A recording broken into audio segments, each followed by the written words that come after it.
행복을 누리는 사람들, 오늘 5번째 시간입니다. 오늘은 예수님께 집중하면 행복합니다 라는 제목입니다. 예수님께 집중하면 행복합니다. 제가 예전에 그 가이드 포스트라고 자그마한 책자가 있어요. 그 책자에서 읽은 내용이에요. 설교 준비하다가 그렇게 갑자기 떠올라서 여러분에게 소개를 해드립니다. 중요한 내용은 아닌데, 어느 돈 많은 사업가가요, 이렇게 외아들이 있었대요. 그런데 그 외아들이 경비행기를 타고 사막을 여행하다가 그만 비행기가 추락을 해버린 거예요. 사막에. 그런데 아버지가 사고 소식을 듣고 수색대를 조직해가지고 사막을 이제 날아갔어요. 그런데 비행기 잔해만 있고, 사고 현장에 가보니까 비행기 잔해만 있고 아들의 시신이 보이지 않는 거예요. 그래가지고 아버지가 가만히 생각해 봤어요. 야, 이 아들의 시신이 없는 걸로 봐서 아들이 살아있겠구나. 살아있겠구나. 그래서 이 아버지가 돌아와가지고 전단지를 만들었대요. 그 전단지에다가 이렇게 썼대요. 아들아, 내가 반드시 너를 찾아낼 것이다. 꼭 살아만 있어라. 그렇게 전단지에다가 단순하게 그것만 적어가지고, 아들아, 내가 반드시 너를 찾아낼 것이다. 꼭 살아만 있어라. 이렇게 적어가지고는 그 사막에다가 온통 다 뿌렸대요. 그런데 진짜 이 아들이 기적적으로 비행기 추락 현장에서 살아난 거예요. 살아나가지고 거기서 살기 위해 몸부림치다가 그 전단지를 발견했어요. 전단지를 보니까 자기 아버지가 남긴 메시지예요. 아들아, 내가 반드시 너를 찾아낼 것이다. 꼭 살아만 있어라. 그 전단지를 보는 순간 이 아들에게는 소망이 생겼어요. 아버지가 자기를 찾으리라는, 아버지가 자기에게 찾아오리라는 소망이 생겼어요. 그래서 그 사막의 고통을 하루하루 견디면서 버티기 시작했어요. 그리고는 끝내 아버지가 그 사막에서 버티고 있던 아들을 찾아서 구조했다. 실화랍니다, 실화. 그래서 제가 소개를 시켜드린 거예요. 그러니까 아버지가 자기를 찾으리라는 이 메시지 하나 가지고 소망을 품고 아버지에게 집중을 했던 그 아들이 있고, 그러므로 생명을 다시 찾았다는 거죠. 여러분은 지금 여러분의 삶 속에서 가장 집중하고 있는 게 뭡니까? 어디에다가 집중하고 있습니까? 돈 버는 일에 집중하고 있나요? 어떻게 하면 돈을 좀 벌을까? 그 일에 집중하고 있나요? 아니면 건강에 집중하고 있나요? 아니면 노후 대책에 집중을 하고 있습니까? 아니면 자식 성공시키는 일에 집중하고 있습니까? 이 땅을 살면서 이런 것들도 다 우리에게 중요할 수 있는 일입니다만, 그러나 정말로 우리가 집중해야 될, 진짜 우리 인생의 모든 것을 올인해서 집중해야 될 일은 아닌 것 같아요. 그죠? 우리가 정말 이 땅을 살면서 우리의 인생의 모든 것을 걸고 집중해야 될 일이 무엇인가? 헛된 일에 집중하면 헛된 인생이 되고, 산만한 일들에 집중하면 산만한 인생이 되는 거죠. 정말 중요한 것, 내 인생의 가장 중요한 것, 내가 진짜로 집중해야 될 일이 무엇인가? 그것이 우리 인생을 바꾸는 거예요. 그것이 우리 인생을 전혀 다른 인생이 되게 만드는 겁니다. 핵심에 집중하라, 이런 책이 있어요. 핵심에 집중하라. 저자인 크리스 주크와 제임스 앨런은 10년 동안 수많은 기업들을 쫙 연구를 해봤어요. 그랬더니 어떤 기업은 승승장구 성공하는 기업이 있는가 하면, 어떤 기업은 별 볼 일 없이 헤매다가 그저 시장에서 퇴출되는 기업들도 있고, 그저 그렇게 별 볼 일 없는 기업으로 있는 그런 회사들도 많이 있더라는 것이죠.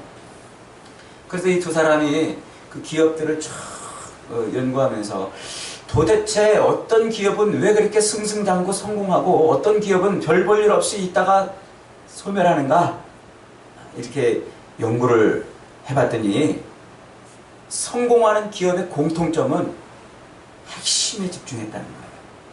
자기 회사의 핵심, 그 핵심 사업에 집중한 회사는 컸다는 거죠. 요것 조금 하다가 저것도 하다가 어디 회사가 뭔 제품으로 돈을 벌었다니까 그거 만든다고 뛰어들었다가 또 어디서 뭘로 돈 번다니까 그거 만들어서 팔아보겠다고 뛰어들고 이랬던 회사들은 다 망했고, 그러나 정말 자기의 가장 중요한 집중해야 될 그 핵심 가치에 집중했더니 기업이 성공했더라 하는 거죠. 그러면서 그 책에서 은근히 이런 토를 달아놨어요. 우리 인생도 그러지 않겠느냐는 거예요. 우리 인생도 정말 가장 중요한 것에 집중할 때 우리 인생은 비로소 가치가 있고 의미가 있고 성장하게 되어 있다는 것이죠. 여러분 인생에 지금 집중하고 여러분의 모든 것을 다 쏟아부어서 지금 매달리고 있는 일이 무엇입니까? 그게 여러분의 인생의 색깔이고 여러분 인생의 맛이고 여러분 인생의 모양이라는 거예요. 모양. 어떤 사람은 돈에 집중해요. 돈 벌으려고 주식시장을 들여다보고 또 혹은 직장을 찾고, 세상 사람들이 대부분 다 그러지 않습니까? 예전에 제가 길거리 전도하러 나갔다가요, 보험 설계사를 만났어요. 보험 설계사. 제가 전도하러 나가면 제일로 부담스러운 사람이 보험 설계사들이에요. 일단 말을 잘해요. 말을 잘하고, 그 다음에 아주 이 보험을 안 들면 안 되게끔 그렇게 만들어요. 우리 마음을 이렇게 흔들어가지고 그래요. 어쨌든 이제 제가 보험 설계사분을 만났어요. 그랬더니 역시나 대화를 하면서 작은 교회, 개척교회 목사일수록 보험을 더 들어야 된대요. 왜냐하면 큰 교회는 은퇴해도 이미 은퇴비가 많이 나오고 또 사례비도 충분하기 때문에 보험 굳이 안 들어도 버틸 수 있다는 거예요. 그런데 작은 교회는 사례비도 제대로 안 나오고 그런데다가 은퇴해서 은퇴비도 나오냐 이거예요. 그렇기 때문에 더 들어야 된다는 거예요. 설득력이 있잖아요. 마음의 순간 참 진짜 말을 잘하네. 그러다가 이 종이를 딱 꺼내는 거예요. 사인하시죠. 이 위기를 어떻게 벗어나야 되겠는데, 이 위기를 못 벗어나면 이게 사인하고 이제 그나마 이제 힘든 생활에 그 보험료까지 또 이제 막 해야 되는 상황이잖아요. 그래서 제가 가만히 그 펜을 줍고서 주여 이거를 사인을 할까요 말까요 기도하다가, 그러다가 제가 갑자기 번뜩 질문이 하나 떠올랐어요. 선생님, 근데 이 보험을 왜 들어야 합니까? 그랬더니 갑자기 여태껏 얘기했는데 뭐 들었냐는 식으로 아니 목사님, 앞날을 대비하기 위해서 그러는 거 아닙니까? 그러면 앞날을 대비하기 위해서. 그렇죠. 보험은 앞날을 대비하기 위해서. 그래서 제가 물었어요. 그럼 선생님은 앞날을 지금 대비하고 있습니까? 갑자기 딱 굳어졌어요. 선생님은 인생의 진짜 앞날을 대비하고 있습니까?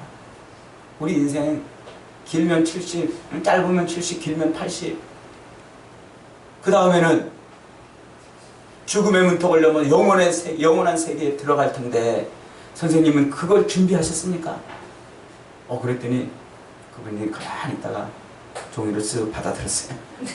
그리고서는 짐을 탁탁탁 챙기더니 조금 더 얘기를 듣고 예수 믿겠다는 거기다 사인을 하고 가셨어야 되는데 그냥 헐레벌떡 가버리셨어요. 여러분, 우리 인생 이 땅에서 길어야 70년, 80년이잖아요. 그것도 못 사는 사람들은 부지기수예요. 부지기수. 언젠가는 이 죽음의 문턱을 넘어서 영원한 세계에 들어갈 텐데, 그래, 응? 길어야 80년 사는 이 인생은 보험을 들면서 앞날을 준비하고 이런 것 저런 거 준비하면서 앞날을 대비하는데, 내 영혼을 보낼 것은 어떻게 우리가 준비를 안 하고 있냐 말이에요. 어떻게 준비를 안 하고 있냐. 히브리서 12장 2절은 이렇게 얘기합니다. 믿음의 주여 온전케 하시는 이인 예수를 바라보자. 믿음의 주여 온전케 하시는 이인 예수를 바라보자. 우리 인생을 온전케 하신다는 거예요. 온전케. 예수님을 바라볼 때, 예수님께 집중할 때 우리 인생이 온전해진다. 여기서 온전하다는 것은요, 대비한다 이런 뜻이에요. 대비가 된다는 것, 준비가 된다는 것이죠. 역대하 16장 9절에서도 이렇게 말씀하십니다. 여호와의 눈은 온 땅을 두루 감찰하사 전심으로 자기를 향하는 자를 위하여 능력을 베푸시나니. 하나님이 이렇게 눈뜨고 살피신다는 거예요. 세상 사람들을 다 살피는데 그 사람들 중에서 누구에게 능력을 베푸신다고요? 자기를 바라보는 사람. 전심으로 자기를 바라보는 사람. 하나님께 집중하는 사람. 자기의 인생의 모든 것을 올인하여 예수님을 바라보는 사람. 그런 사람에게 하나님이 뭐 한다고요?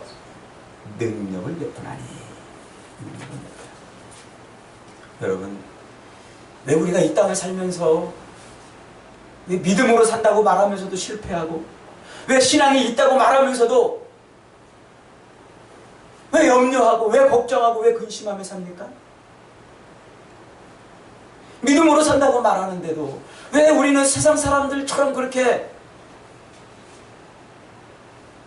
불안과 초조와 걱정과 인생의 짐을 짊어지고 허덕이며 그렇게 살아야 되는 걸까요? 여러분, 우리가 집중하지를 못해서 그래요. 누구에게요? 우리 예수님께, 우리 주님께 집중하지 못해서 그래요. 신앙생활을 한다고 말하면서 사실은 주님께 집중하는 것이 아니라 내 인생에 집중하고 있어요. 믿음 생활 한다고 말하면서도 사실은 가정에 집중하고 있고, 사람에게 집중하고 있고, 내 자식에게 집중하고 있고, 내 노후 생활에 집중하고 있고, 그저 이 땅에서 한 푼 두 푼 먹고 살아야 되는 이 문제에 집중하고 있는 거예요. 우리의 눈이 하나님을 바라보지 못하고 있기 때문에, 우리의 눈이 예수님께 집중되어 있지 않기 때문에 우리를 바라보시는 그 주님의 눈, 우리를 감찰하시는 그 하나님의 눈을 우리는 맞출 수가 없어요. 그러니 믿음으로 산다고 말하면서도 하나님의 능력과는 아무런 상관없이 사는 거죠. 믿음으로 산다고 말하면서도 세상 사람들과 별반 다르지 않은 삶을 살아요. 돈 때문에 하루하루 염려, 근심, 걱정하고, 자식 때문에 끙끙거리고 근심하고, 인생의 짐을 짊어지고 호덕이며 살 수밖에 없는 거죠. 여러분, 우리는 주님께 집중해야 해요. 믿음의 사람들은 주님께 집중해야 해요. 주님은 반드시 우리에게 오셔요. 하나님께서 우리를 위해서 아들을 십자가에 못 박아 죽이셨어요. 그래, 우리 이렇게 고백하잖아요. 세상 그 무엇보다 비교할 수 없는 우리 주님의 사랑이라고.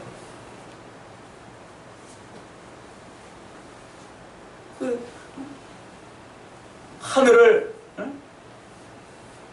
종이 삼고 바닷물을 먹물 삼아서 그래도 다 기록할 수 없는 것이, 그것이 바로 주님의 사랑이라고 말하면서도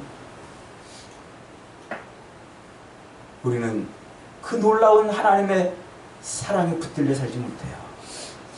주님께 집중하지 못하기 때문에. 주님은 우리에게 반드시 오셔요. 우리 인생 가운데 반드시 오셔요.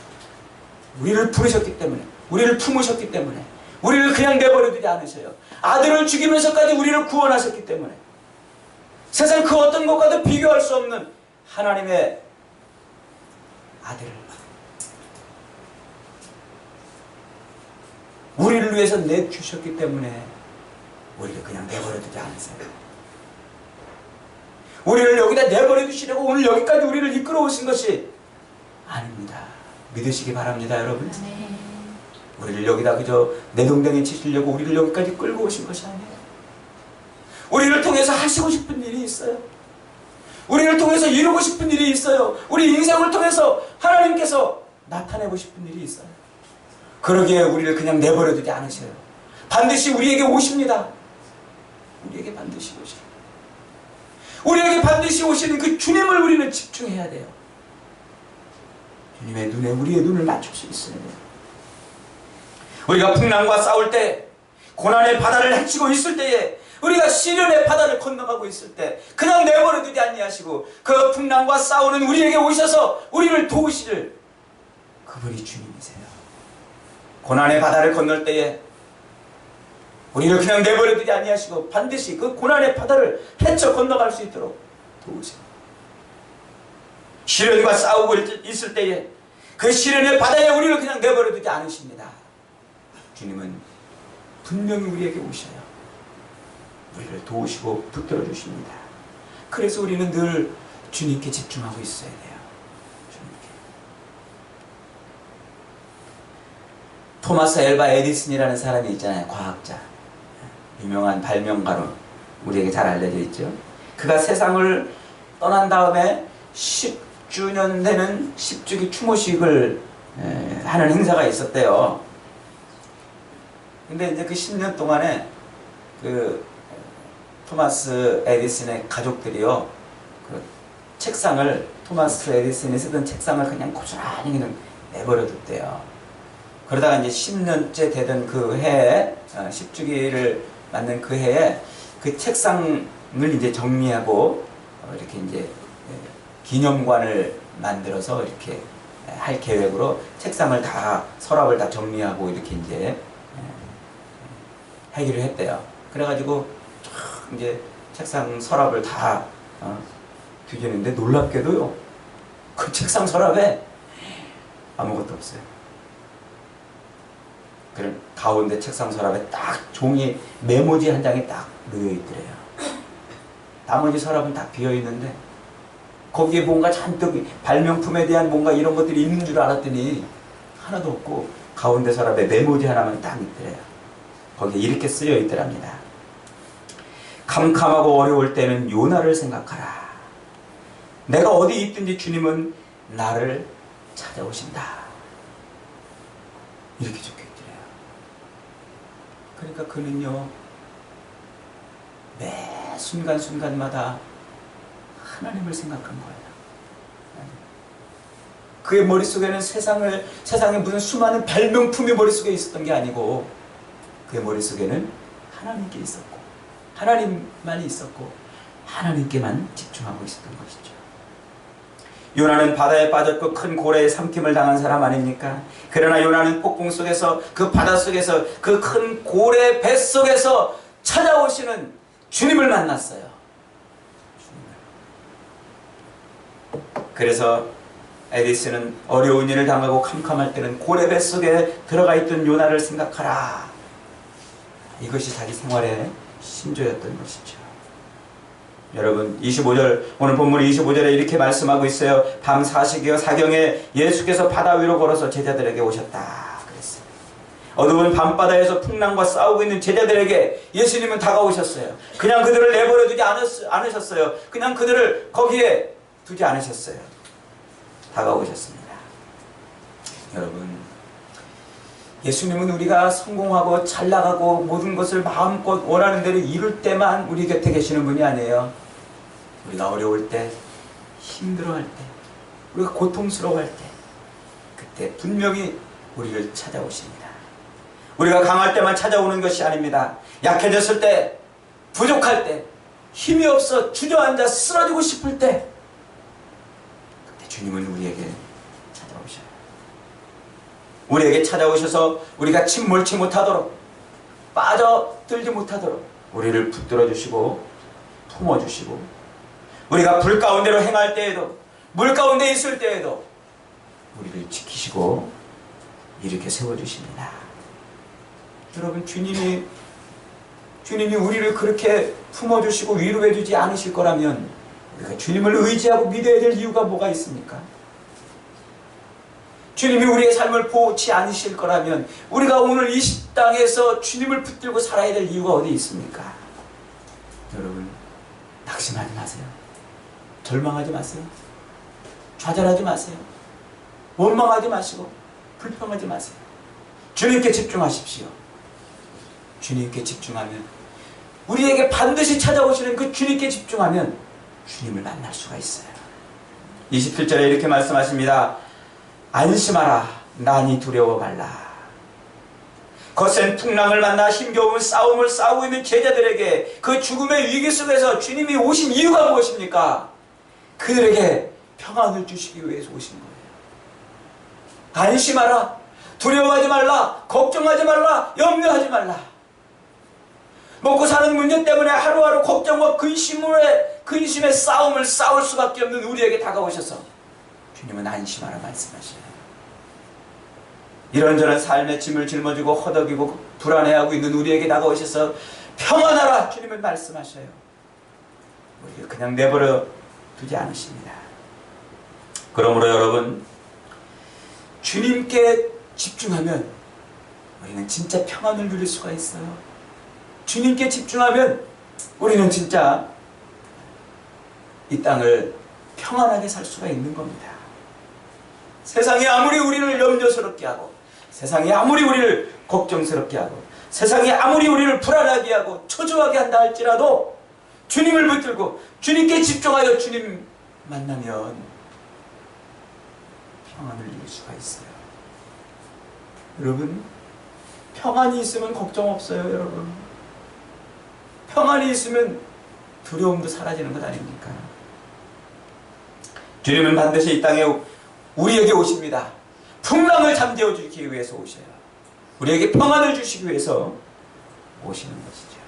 그 주님께 집중할 때 우리는 우리 인생의 풍랑을 잠재우시는 주님으로 말미암아 평안을 누리는 거예요. 평안을 누리면 뭐가 걱정이 있겠어요? 그렇잖아요? 내 삶이 지금 평안한데 뭐가 걱정이 있겠어요? 프랑스 대혁명 때 일어났던 일이라지요. 많은 사람들이요, 신앙을 이유로 감옥에 갇혔어요. 예수 믿는다는 이유 하나만으로 감옥에 갇힌 거예요, 사람들이. 그래서 예수 믿는 것을 포기하면 풀어주고, 포기 안 하면 죽이겠다, 이랬대요. 그러니까 사람들이 전부 감옥에서 죽고 싶지 않아가지고 예수를 다 포기한 거예요. 그런데 몇몇 사람들은요, 그 중에서 또 몇몇 사람들은 예수를 붙들고 믿고 포기하지 않고 신앙을 부인하지 않고 깊은 감옥 속에 갇혔대요. 근데 곧 죽어야 될 사람들 아닙니까? 그런데 나중에 그들이 갇혔던 감옥에 들어가 보니까 거기에 이런 글귀가 적혀 있더랍니다. 높이, 깊이, 길이, 넓이, 이렇게 적혀 있대요. 높이, 깊이, 길이, 넓이, 이렇게. 그 지하 감옥은요, 빛이 들어오도록 요만한 창문을 하나 저 위에다가 이렇게 해놨는데, 혹시나 그 창문으로 이렇게 삐지고 탈출할까봐 그 창문을 이렇게 십자가 모양으로 만들어 놓은 거예요. 근데 거기서 햇살이 쫙 비치니까 감옥 바닥 전체가 십자가가 된 거예요. 사람들은 거기서 그 십자가를 바라보고 하나님의 사랑의 높이와 깊이를 깨닫는 거예요. 그 자기를 사랑하시는 하나님의 그 계획의 그 신실한 길이와 넓이를 햇빛에 쏟아지는 십자가 모습을 보고서 느꼈다는 거죠. 그러면서 거기에 이렇게 적혀 있더랍니다. 이 주님의 사랑이면 지금 죽어도 염려가 없습니다. 얼마나 멋있어요, 여러분. 지금 죽어도 염려가 없습니다. 이런 평안이 우리에게 다가와야 돼요. 주님을 만나면 이런 평안이 있는 줄 믿으시기 바랍니다. 우리가 이 땅에서 지금 염려스럽고 걱정스럽고 불안하고 이런 것 저런 것 때문에 근심이 있는 이유는 우리 삶의 주관자 되신 주님을 내가 만나지 못했기 때문이에요. 우리 삶의 모든 것 되시고 전부가 되신 주님이 내 삶을 주고 계시는 것을 내가 안다면 무엇 때문에 염려하고 무엇 때문에 걱정하고 무엇 때문에 불안해하겠습니까? 그 어떤 인생의 풍랑과 시련이 폭풍이 불지라도 우리 주님이 내 안에 계시고 나를 붙들고 계신다는 것을 우리가 확인하기만 하면 우리는 주님이 주시는 평안, 세상이 빼앗을 수 없는 그 평안을 누리게 되어 있습니다. 오늘 본문 32절에 보세요. 예수께서 배에 함께 오르심에 바람이 그쳤다 그랬어요. 예수께서 배에 오르심에 바람이 그쳤다. 우리 인생의 배에 예수님이 오르시기만 하면 우리는 풍랑을 이길 수가 있어요. 우리 인생의 배에 예수님이 오르시기만 하면 우리는 모든 시련과 환난을 이길 수가 있어요. 주님이 우리 인생의 배에 오르시는 말이죠. 주님이 배에 오르시기까지 우리는 주님께 집중해야 해요. 주님을 봤어요. 무리를 걸어오시는 주님을 봤어요. 주님, 정말 주님 맞으십니까? 그러면 저로 걸어오라 말씀해 주세요. 베드로가 주님께 그렇게 말합니다. 그래, 걸어오거라. 그 풍랑이는 바다를 베드로가 첨벙 뛰어들었어요. 첨벙 뛰어들고 가는데 그만 주님께 시선을 집중하지 못하니까 어떻게 됐어요? 물속으로 빠져들었어요. 주님을 바라보고 주님께 시선을 집중하니까 무리를 걸었던 베드로가 파도가 치는 것을 보고서 눈길을 돌리니까 그만 물속에 빠져들어가는 것이죠. 예수님을 집중으로 바라봐야 됩니다. 풍랑을 바라보고 환경을 바라보니까 바람을 바라보니까 예수님이 보이지 않고 그만 물속에 빠져들어갑니다. 무서움이 찾아오고 두려움이 찾아옵니다. 그러나 그런 풍랑 속에서도 그런 바람 속에서도 그런 환경 속에서도 주님만 바라보면 우리는 무리를 걷는 인생이 되는 거예요. 무리를 걷는 인생. 예수님께 집중하십시오. 주님은 그냥 우리를 여기다 내버려 두지 않으십니다. 주님은 우리를 반드시 이렇게 세워주시고 원하면 무리도 걷게 하시고 우리 인생의 배에 오르셔서 우리로 주의 평안을 누리게 만들어주세요. 그리고 끝내 우리 입을 통해서 무슨 고백을 듣기를 원하십니까? 주님이 끝내 우리 입을 통해서 무슨 고백을 듣기를 원하실까요? 진실로 하나님의 아들이로소이다. 배워서 하는 고백이 아니에요. 누구한테 들어서 하는 고백이 아니에요. 체험한 신앙이에요. 체험한 신앙. 주님으로 말미암아 인생의 모든 풍랑을 이긴 그 체험이 그런 고백을 하게 만드는 거예요. 여러분은 이런 고백을 해보신 적이 있나요? 우리를 위해 십자가에 못 박혀 죽으신 그 예수님이 진실로 하나님의 아들이었다는 이런 고백이 여러분의 삶 속에서는 얼마나 체험됐습니까? 주님께 집중해 보십시오. 주님을 바라보십시오. 여러분의 시선을 바람에 돌리지 마시고 풍랑에 돌리지 마시고 여러분의 시선을 환경에 돌리지 마시고 다른 사람들에게 돌리지 마시고 세상에 돌리지 마시고 주님께 여러분의 시선을 고정하시고 집중해 보세요. 주님이 여러분의 인생의 배에 오르시고 원하시면 무리도 걷게 하시고 끝내 여러분의 입술을 통하여 진실로 하나님의 아들이었습니다라고 고백하는 놀라운 고백이 넘치게 해주실 것입니다. 사랑하는 여러분, 예수님께 집중하십시다.